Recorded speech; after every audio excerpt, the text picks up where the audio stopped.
Okay. In dissociation, there is one more situation that I would like to discuss. Not only dissociation, in both association and dissociation, but it will be better for you to understand in dissociation. Okay, first thing that I want you to understand is, let's assume that there is NaCl itself, right?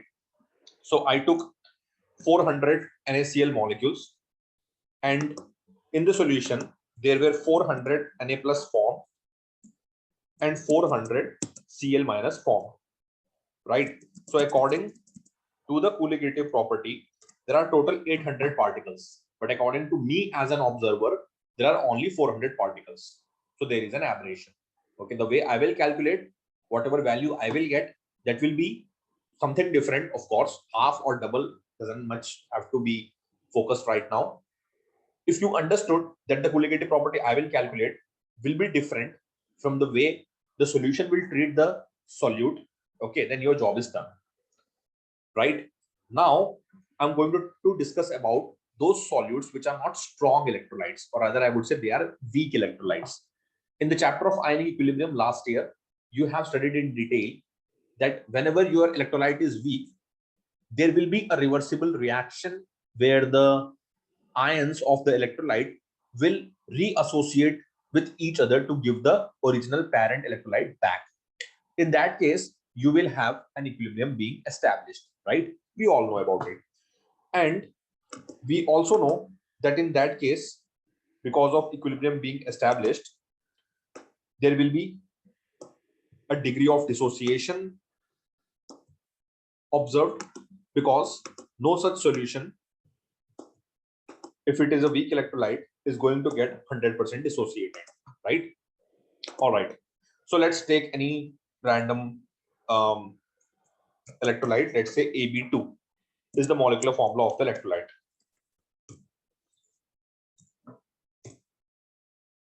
And it dissociates into two ions, A plus and two B minus. Okay. If I assume that the number of moles of AB2 taken in the beginning is 1, then the number of moles of A plus being produced is 0 and B minus is 0 in the beginning, of course, because nothing dissociated, A2 plus and 2B minus. Okay. Now, if the degree of dissociation of AB2 is alpha, you know what is degree of dissociation, right? Number of moles dissociated after the electrolyte attains equilibrium upon total number of moles taken. Okay. So degree of dissociation is alpha. The number of moles of A2 plus being formed would be alpha, and the number of moles of B minus formed would be 2 alpha, right? Now, total number of moles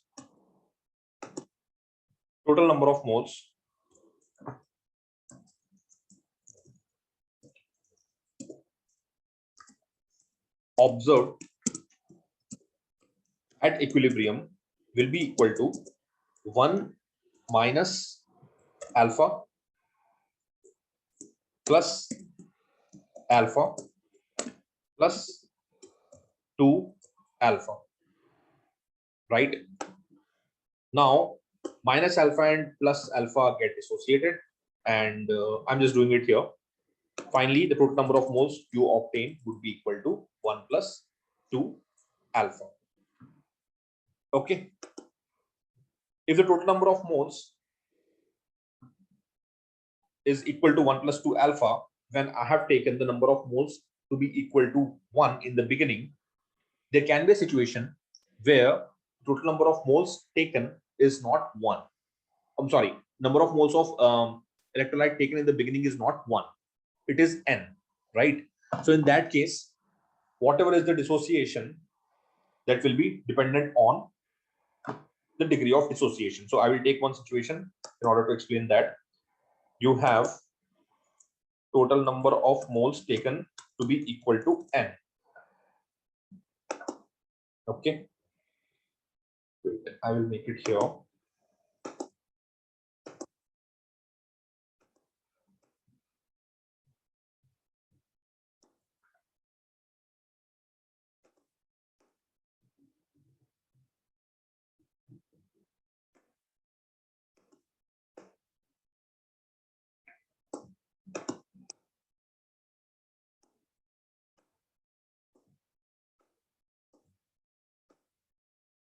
total number of moles here in this case is 1 plus 2 alpha. Now, depending on whatever electrolyte you have taken, it could be 1 plus 3 alpha, 1 plus 4 alpha. You should be capable of calculating the value. Okay. All right. Now, next situation where the number of moles taken is not equal to 1. It could be 1 plus, it could be n number of moles or whatever it is. Let me just give you a general equation in order to get the total number of moles and then calculate. Before that, let me introduce a term. So, in order to have the correct value of colligative property, what I need to do is introduce a factor. Okay, so that factor is known as Van't Hoff factor.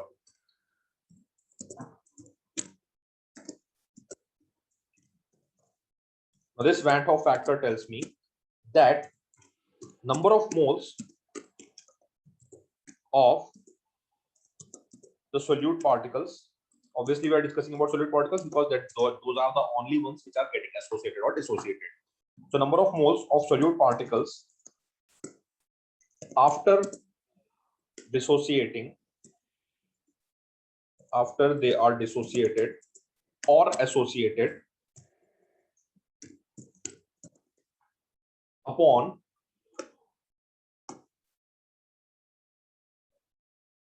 divided by number of moles of solute particles before getting dissociated and associated.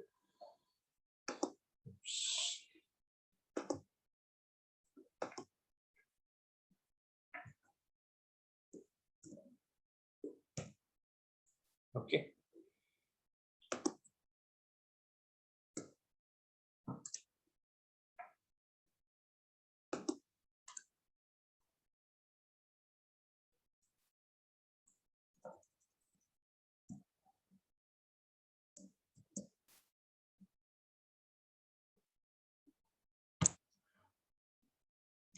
This is known as Van't Hoff factor I. It is represented by the letter I, which tells us that number of moles of solid particles after getting associated or dissociated upon number of moles of solute particles before getting associated or dissociated. Okay. It's very simple to understand.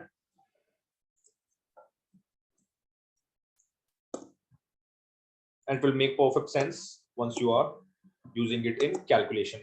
This is equal to I. And it is represented by the letter small I. Okay. So let's get to the idea of it.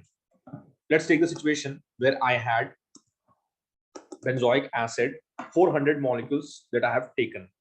So after associating or dissociating, the situation is association. So let's stick to that. After association, the number of particles of benzoic acid is 200, right? And before associating or dissociating, as the case is association, so let's stick to that, it was 400. So what will be the Van't Hoff factor I for this situation? It would be 200 upon 400.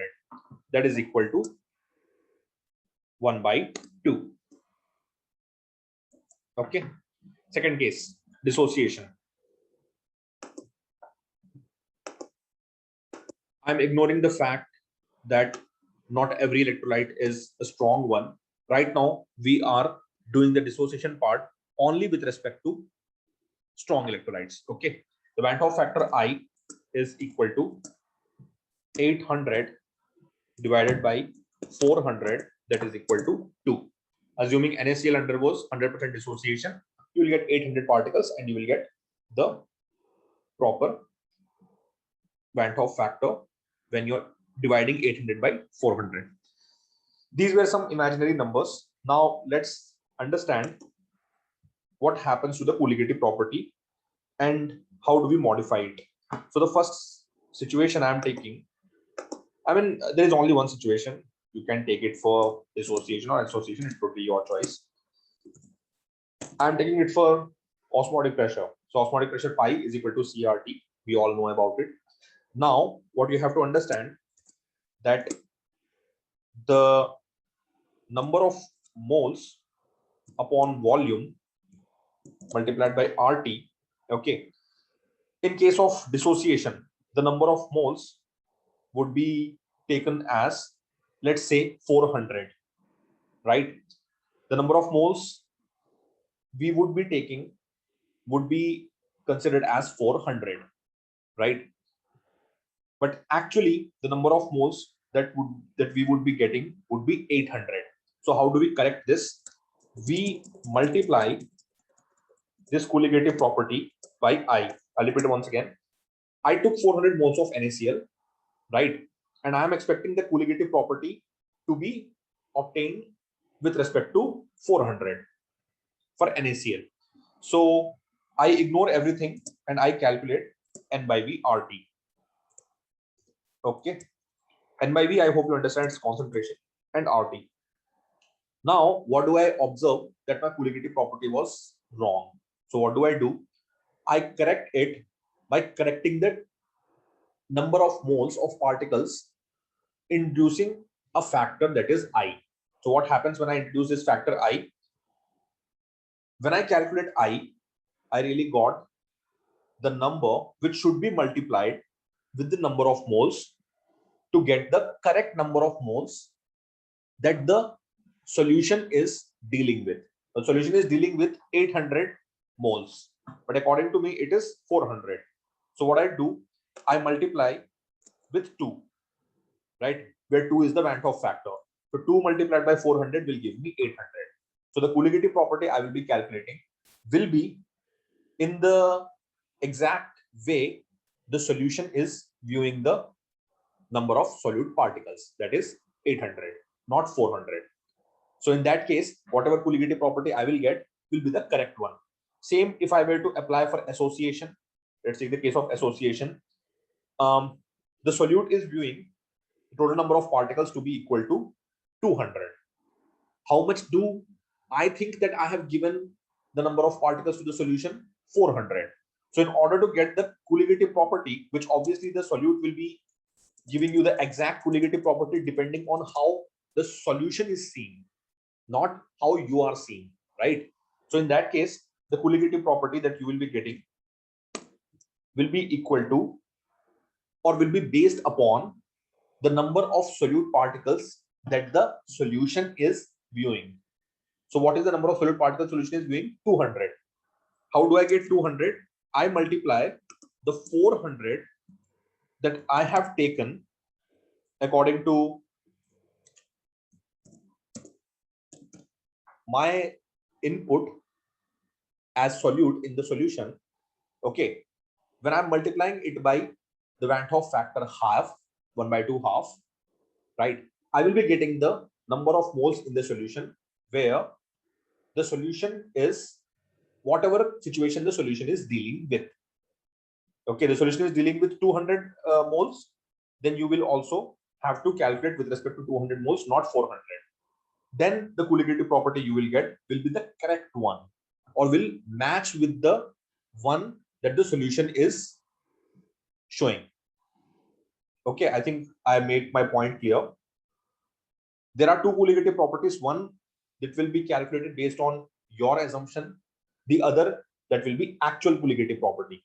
So that in order to obtain the actual colligative property the solution is presenting, you have to multiply the colligative property with Van 't Hoff factor I, so that you will get the value of colligative property that matches with the value of colligative property the solution presents.